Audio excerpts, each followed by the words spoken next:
হৈ আছে 2005 চনত আমালোকে জন্ম হৈছিল STF আজিলৈকে 163 আছিল ফাৰ্ষ্টত আজিলৈকে যেটো হৈছে আৰু 71 আজি আমালোকৰ বাকি আছে হেতু কিয় নহয় আমালোকৰ CNC সাৰে আছে আৰু ডিপুটি CNC আছে যে লক্ষণ চৰেন আৰু প্ৰফিউজ হাস্তা চেয়াৰম্যান ইহঁতৰ মাজত আগত কিবা এটা খেলিমেলি হৈছে তাৰ পিছত কৈছিল যে আমালোকে মাজত এটা আলোচনা কৰি পেলাই যাতে এইটো আলোচনা বিবেচনা ভাল কৰি পেলাই মিলি যাম এনেকুৱা কৈছিল এতিয়া এবাৰ গৈছিলো প্ৰফিউজ চেয়াৰম্যানৰ ওচৰত হি কৈছে যাতে হ'ব বুলি এতিয়া কৈ আছে দিনটো ওচৰত আহি পাইছে এতিয়া কৈ আছে নহ'ব 2012-24 জানুৱাৰীত আৰ্মছ ডাউন তেতিয়া মই আৰ্মছবিলাক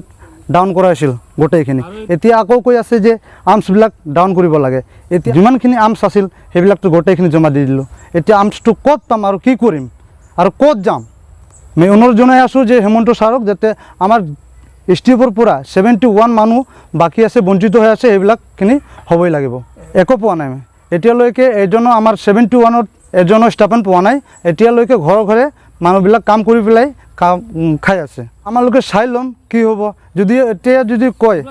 তোমালোকৰ নহ'ব এনেকুৱাতো নহ'ব নহয় যদিও একবাৰে দাবী দিয়ে যে তোমালোকৰ হ'ব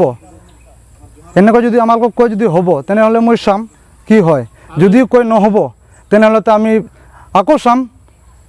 পিছফালে পেলাই নহ'লে আগুৱাই যাম কি হ'ব নহ'ব অসম চৰকাৰৰ পৰা আকৌ দিল্লীলৈকে যাম সেইটো কি হ'ব নহ'ব তাত গৈ পেলাই চাম 2005 চনৰ পৰা আহিছিলোঁ তাৰপিছত কাঠলগুৰি কেম্পত আছিলোঁ তাৰপিছত এতিয়ালৈকে 2012 চনত যেটো আৰ্মছ ডাউন কৰাইছে গুৱাহাটীত 24 জানুৱাৰীত তেতিয়াৰ পৰা আগত যেটো ভাল আছিল মাজত যেটো পাৰফিউজ আহি গৈছে আমালোকৰ চেয়াৰম্যান তাৰপিছত লক্ষণ চৰণ আহি গৈছে সুনীল আহি গৈছে ইহঁতৰ পৰা এনেকুৱা খেলিমেলি হৈ পেলাই এতিয়া আমালোকক বঞ্চিত কৰি দিছে ৰাজনীতি আমালোকৰ সংগঠনৰ ভিতৰতে আৰম্ভ হৈছিল